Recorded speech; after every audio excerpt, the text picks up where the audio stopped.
How's it going, everybody? So this was pretty quick, wasn't it? We're already getting a hotfix for Conqueror. The complaints have been plentiful and quite varied. Whether your specific complaint is addressed in this patch, we will find out in just a second.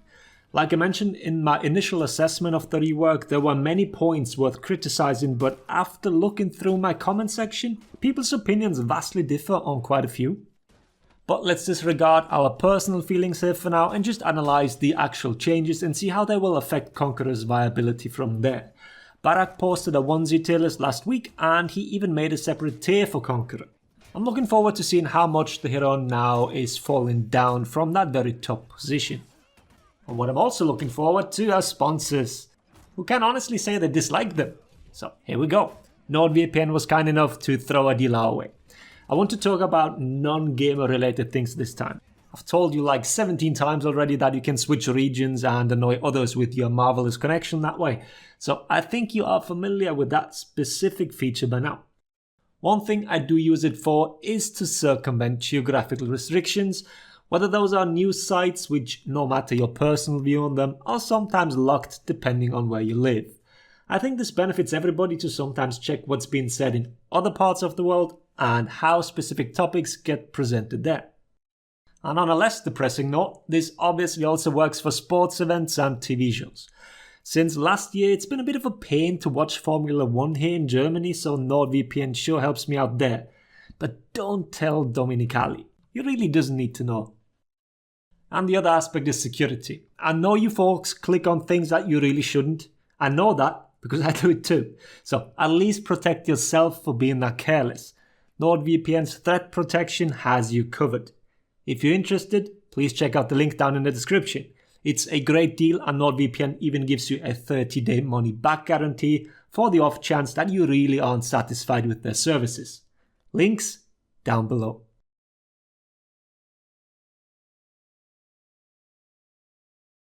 Alright, let's get to it then. The much awaited Conqueror nerfs.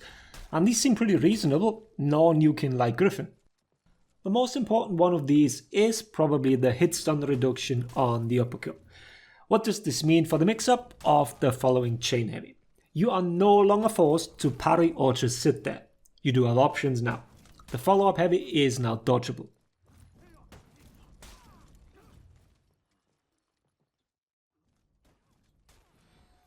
Furthermore, feinting to guard break can now be light interrupted on read.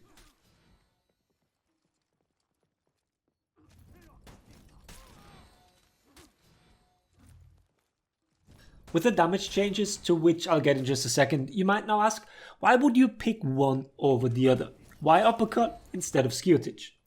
There is one distinct difference now, and that is when it comes to dodge attacking. Feint to guard break on Conqueror after an uppercut will catch pretty much all dodge attack attempts. There are a few exceptions, but the most common ones with vulnerability of 300 or more will be caught.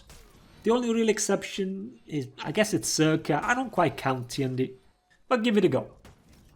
Zerka has this 100 ms input window in which he has to delay his dodge attack, or otherwise a non-feinted heavy will smack him out of the dodge attack.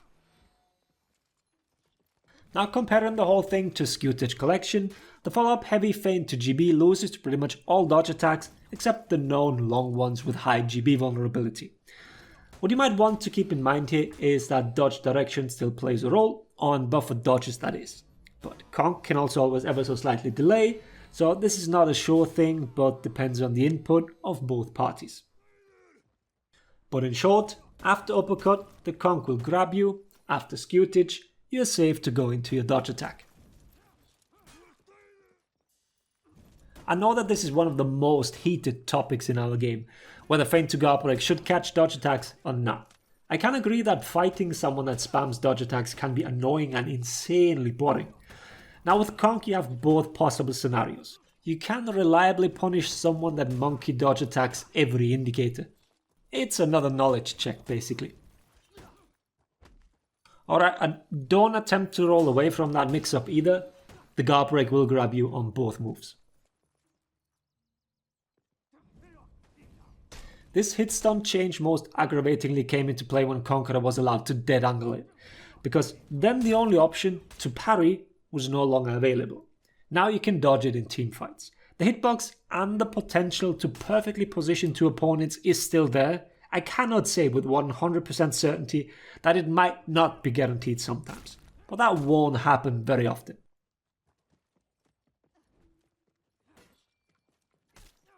And while we're talking about external hits, let's look at the light hitboxes that they've reduced.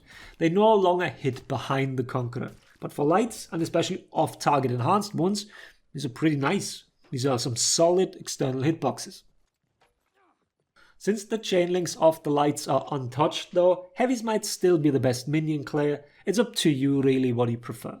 Both heavies and lights have good enough hitboxes to be used in the mid lane.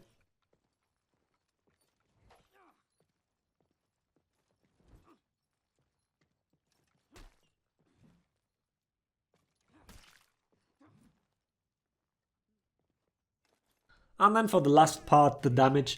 Like I mentioned during the hitstun portion, both Flail Uppercut as well as Scutage Collection have had their damage reduced down to 13. I've talked about this in the initial release video that Bash and full block follow-ups are linked on Conqueror, and thus we'd always see either one of them not fall in line with what you'd see on other characters. So what we have now is a Bash follow-up with good damage, especially because of Shield Basher, and a rather lackluster full block follow-up. Especially since the full blocks aren't undodgeable either. If you delay them for too long, or your opponent attacked you with a low recovery attack, or one that can be dodged or recovery cancelled, then they can dodge out of the way.